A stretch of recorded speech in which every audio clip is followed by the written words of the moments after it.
हरे कृष्ण। भक्ति भगवान को बहुत प्रिय है।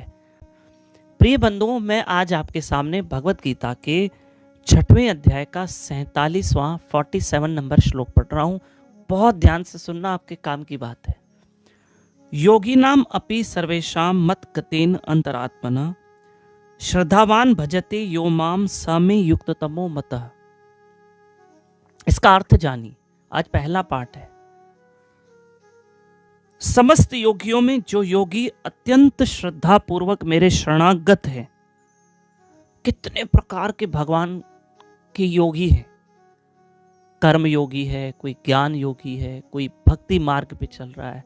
योगी का मतलब देखो, भगवत गीता के श्लोक को समझ रहे हैं। कई लोग हमें बार बार ये कहते हैं कि हमें भगवत गीता समझनी है, या कई कहते हैं हम भगवत गीता पढ़ते हैं तो हमको समझ में नहीं आती है। तो इन दिनों हमने ये पहल चलाई है कि कम से कम हमें भगवत गीता समझ में आए, हम उन श्लोकों को बड़े भाव और चाह से समझें। शब्द योगी का अर्थ क्या है? शब्द योगी जो है वो शब्द निकला है योग से। योग मतलब जुड़ना, टू लिंक। और योगी मतलब जो भगवान से जो भी जुड़ना चाहता है, जो ईश्वर से जुड़ना चाहे, वो योगी है। फिर चाहे वो कर्म मार्ग से जुड़े, ज्ञान से जुड़े, ध्यान से जुड़े, वो योगी है। योगी मतलब जो उस ईश्वर से जुड़ना चाहता है। योग मतलब जुड़ना। ठीक, अब सुनना। तो भगवान कहते हैं जितने भी समस्त प्रकार के योगी हैं, ठीक है, जो योगी अत्यंत श्रद्धा पूर्वक मेरे शरणागत है, अपने अंतःकरण में मेरे विषय सोचते हैं और मेरी दिव्य प्रेमा भक्ति करते हैं, यानी जो मेरे भक्त हैं, मेरी भक्ति करते हैं। कृष्ण कह रहे हैं मेरा स्मरण करते हैं, मेरा चिंतन करते हैं। हाँ, उन समस्त योगियों में जो मेरा चिंतन करते हैं, मेरा भजन करते हैं, मेरा सिमरन करते हैं, वह योग में मुझसे परम अंतरंग रूप से युक्त रहता है और सबों में सर्वोच्च है।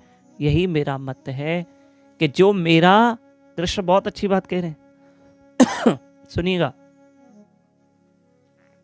कृष्ण कहते हैं जो मेरी दिव्य प्रेमा भक्ति करते हैं वो सर्वोच्च है, वो श्रेष्ठ माना गया है समस्त योगियों में।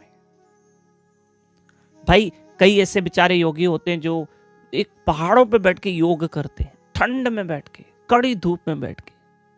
वो भी योगी है, वो भी भगवान से प्रेम करते हैं, तपस्या कर रहे हैं।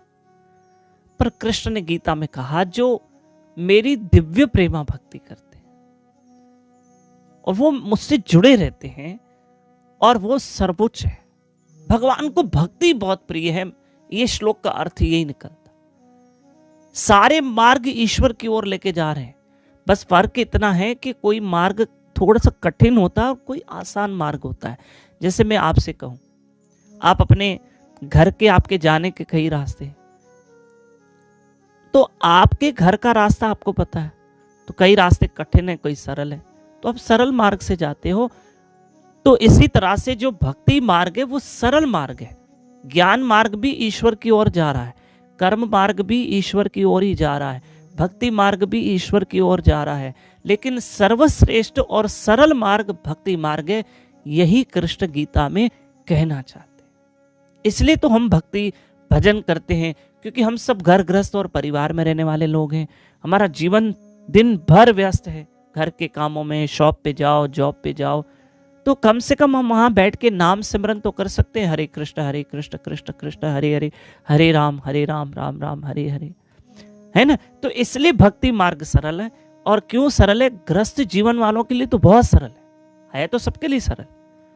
पर हम परिवार में रहते हैं, बच्चों के बीच रहते हैं, तो इसलिए भाई घर के काम भी करो, कर्तव्य भी करो, और संसार के कर्तव्य निभा के भगवान का नाम भी जपो। हरे कृष्ण कृष्ण कृष्ण हरे हरे, हरे राम राम राम हरे हरे। भक्ति भगवान को प्रिय है।